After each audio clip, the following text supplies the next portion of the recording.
¿Quieres saber de los humanos? Déjame contarte de la que todos creíamos rota. Melissa Park. Ese nombre todavía me da escalofríos de vergüenza. Y soy una Vexari que ha combatido en 14 sistemas estelares. Pero por aquel entonces, en el Instituto de Combate de Andrómeda, esa humana no era más que un entretenimiento durante nuestras pausas para comer. La Academia, deberías entender, no acepta debiluchos. Teníamos Krat y soldados de choque capaces de atravesar placas de titanio. Asesinos Hilarati que se movían como el humo por los pasillos. Incluso los ingenieros Gord, a pesar de su lentitud, podían calcular mentalmente las trayectorias de la artillería mientras les disparaban. Y luego estaba Melissa. Sus primeras puntuaciones de la evaluación física se publicaron en el pizarrón común. Y juro que la mitad de la clase pensó que era un fallo informático. Press de banca con 43 kilogramos. Eso es menos de lo que un bebé Kran puede levantar. Tiempo de sprint. 8,2 segundos en 50 metros. Mi abuela hacía que su carropus descansara en las piscinas de desove. Podría superar eso con 3 extremidades faltantes. Los resultados del simulador de combate fueron aún peores. Un dron de entrenamiento básico la eliminó en 12 segundos. 12 segundos. El dron ni siquiera estaba en modo agresivo. Estaba en la configuración que usamos para la calibración. Mira, no me enorgullece cómo la tratamos, pero tienes que entender el contexto. Los graduados del Instituto de Combate de Andrómeda se convierten en los defensores de primera línea de la coalición galáctica. Nos enfrentamos a piratas, esclavistas y cosas que hacen que los piratas parezcan vecinos amistosos. Todos los cadetes de esa instalación eran los mejores de su especie, excepto, al parecer, Melissa Park, de la Tierra. Durante los ejercicios cuerpo a cuerpo, los instructores la emparejaban con los cadetes más pequeños disponibles, y aún así la zarandeaban como un paquete de raciones en gravedad cero. La estudiante de Crown empezó a apostar sobre cuánto duraría antes de ser derrotada. Aposté por la tercera semana. De alguna manera, llegó al segundo mes. Kreftor, esta auténtica montaña de músculo y arrogancia clean. Se propuso recordarle a Melissa su lugar en la jerarquía, que según él estaba por debajo de los drones de limpieza y ligeramente por encima de los filtros de aire reciclados. Cada formación matutina, flexionaba sus brazos secundarios detrás de su cabeza. En cada hora de comida, agarraba la mesa donde ella estaba sentada y la trasladaba, con ella todavía sentada, al rincón reservado para guardar el equipo. Nunca decía nada, solo comía sus raciones de proteínas con una expresión vacía, como si estuviera pensando en la lista de la compra, el tiempo o algo igual de aburrido. Eso, de alguna manera, lo empeoraba. Queríamos que renunciara, que gritara, que llorara, que nos diera algo que demostrara que al menos lo intentaba. Pero no, Melissa Park simplemente existía allí, suspendiendo todos los exámenes, siendo objeto de burla por parte de todas las especies y mostrando todo el espectro emocional de una roca particularmente aburrida. Todos pensábamos que era demasiado estúpida para darse cuenta de que no pertenecía. Resulta que los estúpidos éramos nosotros. Kreftor no era solo el cadete de élite. Era un cartel de reclutamiento viviente. El tipo de espécimen que hacía que otras especies cuestionaran sus decisiones evolutivas. 3 metros de altura, 4 brazos capaces de levantar un pequeño vehículo de transporte cada uno. Y una cresta de crestas óseas a lo largo del cráneo que aparentemente indicaba una genética Krat de primera. Su linaje se remontaba a 17 generaciones de campeones de foso invictos en Kra Prime. Su padre comandaba 3 flotas de batalla. Su madre ostentaba el récord de más naves enemigas destruidas en combate singular. Este tipo tenía puntuaciones perfectas en todo: tácticas, dominio de armas, combate en gravedad cero, entrenamiento de supervivencia, abordajes de nave a nave. Los instructores ya ni siquiera se molestaban en calificar su trabajo. Simplemente lo marcaban con elogios y pasaban a los estudiantes que realmente necesitaban retroalimentación. Su litera parecía un almacén de trofeos, medallas de torneos interespecies, elogios de almirantes visitantes, una espada de combate asignada por el mismísimo general Fuxar, el Crane que puso fin personalmente a la sublevación de Belkret. Kretor ni siquiera se había graduado, y ya tenía ofertas de trabajo de 6 unidades militares de élite diferentes, y lo sabía. ¡Oh, cielos! ¿Lo sabía? La estructura social en Andrómeda era bastante sencilla. Los guerreros Carlton en la cima, porque, por supuesto, eran especialistas en sigilos Hilarati justo debajo de ellos, pues habían matado suficientes Carlton a lo largo de los siglos como para ganarse el respeto. Luego venían todos los demás, en diferentes niveles según su efectividad en combate y la reputación de la especie. Los humanos ocupaban este extraño espacio de novedad. Habían ganado algunos conflictos menores, sí, pero sobre todo gracias a su número y a su extraña negativa a rendirse incluso cuando la lógica les dictaba que debían hacerlo. Estratégicamente interesante, pero físicamente ridículo. Su mundo natal tenía una gravedad débil. Sus huesos se rompían con facilidad y se cansaban enseguida. La mayoría de las especies trataban al puñado de cadetes humanos con educada curiosidad, como se trata a una mascota exótica que alguien trae a clase.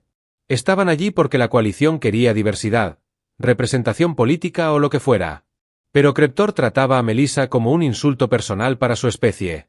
Programaba sesiones de entrenamiento adicionales justo al lado de donde ella practicaba, solo para que todos pudieran comparar.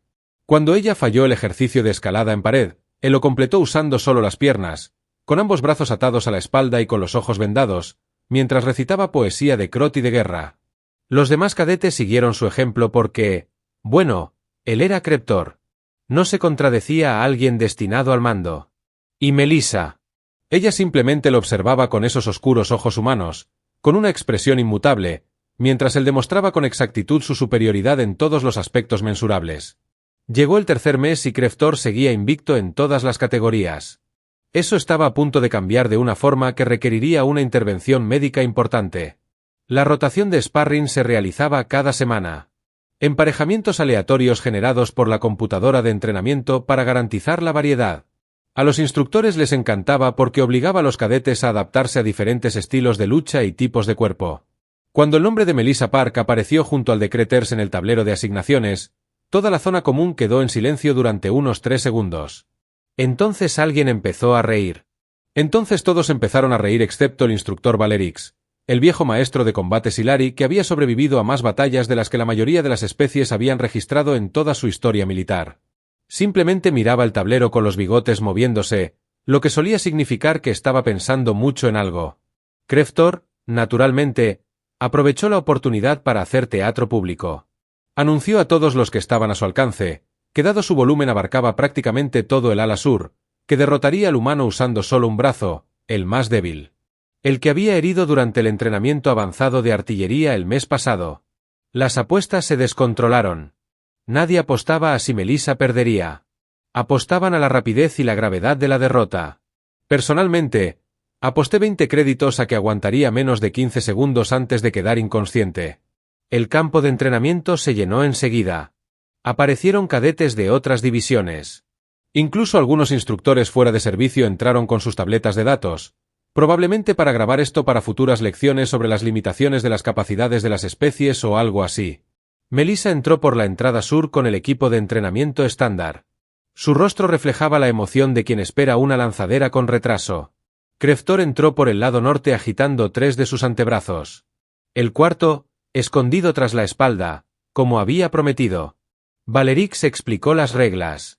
Protocolo estándar de entrenamiento no letal. El combate continúa hasta la sumisión o incapacitación. El equipo médico está a la espera. Esa última parte provocó algunas risas, porque obviamente estaban ahí por Melissa, no por Creptor, quien jamás se había lesionado en los entrenamientos. Sonó la bocina inicial. Creptor cargó hacia adelante como siempre, usando su masa y alcance para abrumar a sus oponentes antes de que pudieran establecer posiciones defensivas. El típico movimiento inicial de Crown. Absolutamente devastador contra la mayoría de las especies. Melissa no se movió. Simplemente se quedó allí, con las rodillas ligeramente flexionadas y las manos sueltas a los costados, viéndolo acortar la distancia. 3 metros, 2 metros, 1 m. El puñetazo de Creptor llegó rápido. Un jab directo dirigido al centro de su cuerpo que la habría estrellado contra la pared trasera. Debería haber terminado el combate allí mismo. Melissa se movió, no esquivó, se movió. Hay una diferencia, y no la entendí hasta que vi la grabación 17 veces después. Desplazó su peso unos 5 cm hacia la izquierda, dejó que su puño pasara tan cerca de sus costillas que desplazó la tela de su uniforme y luego sus manos se posaron en su brazo extendido. Lo que sucedió a continuación tardó 1,3 segundos según el cronómetro de la arena.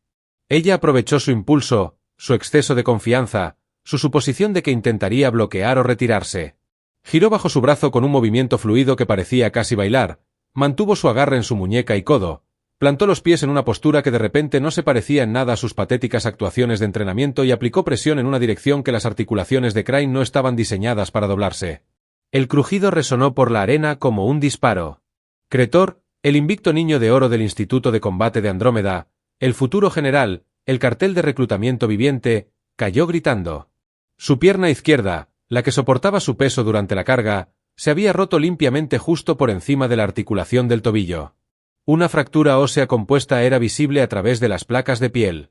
El silencio que siguió fue el más fuerte que he oído en mi vida. Melissa le soltó el brazo, retrocedió un paso y miró a los instructores con la misma expresión inexpresiva de siempre. Dijo, y nunca olvidaré esto. ¿Ha terminado el combate, señor? Los bigotes de Bellick se movían tan rápido que prácticamente vibraban. Chasqueó las mandíbulas 2 veces, lo que, en un lenguaje corporal insati, significaba una aprobación sorprendida. Sí, cadete Park, el combate ha terminado. El equipo médico entró corriendo.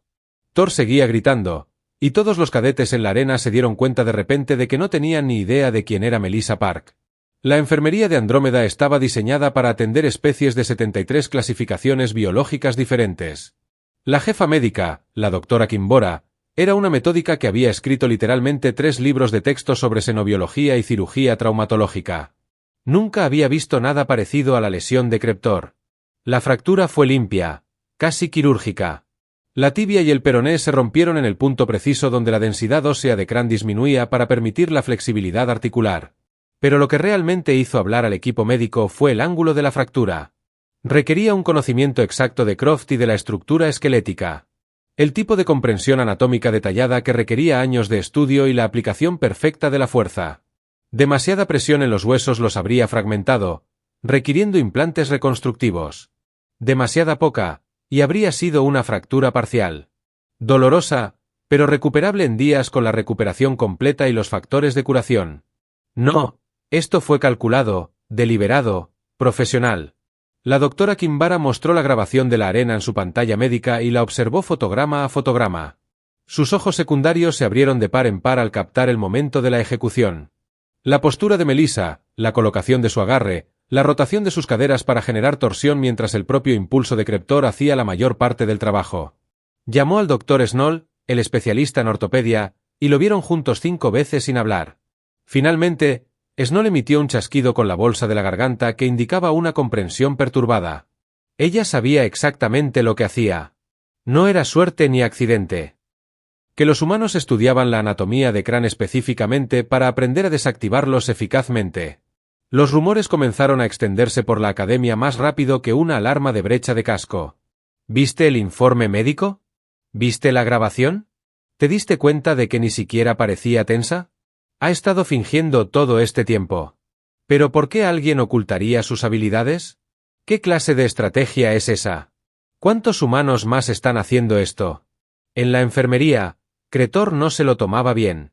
Lo habían sedado para la reconstrucción ósea, pero se despertaba furioso, revolviéndose contra las ataduras, exigiendo la revancha, gritando sobre honor y humillación, y sobre lo imposible que era para un humano débil derrotar a un guerrero Crane. Su familia había sido notificada. Su padre, el comandante de la flota, supuestamente viajaba a la academia para una reunión en persona con el comandante. Ya no se trataba solo de una lesión de entrenamiento. Se trataba de reputación, de crat y orgullo, del orden social fundamental que los colocaba en la cima de la jerarquía de combate. El doctor Kimbera tuvo que aumentarle la sedación 2 veces porque seguía intentando salir de la enfermería antes de que el hueso se fusionara correctamente. Mientras tanto, Melissa Park había regresado a su litera, se había comido su ración de la noche y se había dormido como si nada hubiera pasado. Los demás cadetes empezaron a evitarla en los pasillos, ya no por burla, sino por algo más. Incertidumbre, quizá miedo, posiblemente cuando te das cuenta de que alguien ha estado mintiendo sobre sus capacidades durante meses. Cuando entiendes que te han estado estudiando mientras te burlabas de ellos, todo cambia. El instructor Valerix solicitó sus registros de entrenamiento de la base de datos central. Todos, cada evaluación, cada simulación, cada prueba física. Se quedó despierto hasta la tercera guardia revisando los datos, y sus bigotes no dejaron de temblar. Para la formación matutina, todos sabían que algo había cambiado en el Instituto de Combate de Andrómeda. La humana no era lo que parecía. Y si Melissa Park ocultaba sus habilidades, ¿qué más ocultaban los humanos?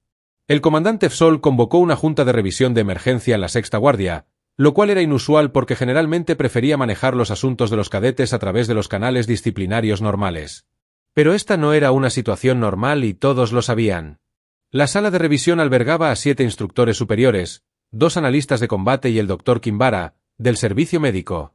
Tenían 4 pantallas holográficas funcionando simultáneamente, cada una mostrando diferentes ángulos y flujos de datos de 3 meses de registros de la Academia Melissa Parks. El instructor Valeric comenzó con las imágenes del combate de entrenamiento, ralentizándolas a 1/4 de velocidad. Cada movimiento de Melissa era preciso, controlado, eficiente, sin desperdicio de energía, con una distribución de peso perfecta. Una ejecución magistral de una técnica de bloqueo articular que ni siquiera se enseñaba en la academia porque requería demasiados conocimientos anatómicos para ser práctica en combates multiétnicos. Luego, revisó sus vídeos de evaluación anteriores. El contraste era asombroso. Durante sus evaluaciones iniciales de combate, Melissa se movía como si nunca hubiera lanzado un puñetazo en su vida. Juego de pies torpe, movimientos telegrafiados, falta de equilibrio. Pero cuando Valer sincronizó las imágenes con los datos biométricos, apareció algo interesante en la pantalla. Su ritmo cardíaco nunca superó los niveles de reposo. Su respiración se mantuvo estable. Sus indicadores de tensión muscular mostraban una relajación deliberada. No agotamiento ni pánico. Fingía incompetencia de forma tan convincente que los sensores biométricos casi la pasaron por alto. El analista de combate Reb Nash, un corellano especializado en engaño táctico, se inclinó hacia adelante con sus 3 perros de hielo concentrados en los datos, mostrando las carreras de obstáculos, todas. Observaron 6 intentos diferentes. Melissa falló cada uno de forma distinta. Resbaló en el muro de escalada, perdió el agarre en la cuerda transversal y falló el salto para salvar el hueco. Pero Rivas hizo que la computadora superpusiera los ángulos de sus articulaciones y patrones de movimiento en las 6 carreras. Los fallos ocurrieron en diferentes puntos. Claro, pero la biomecánica era idéntica en cada ocasión. La misma activación muscular, el mismo gasto de energía, el mismo descenso controlado al caer.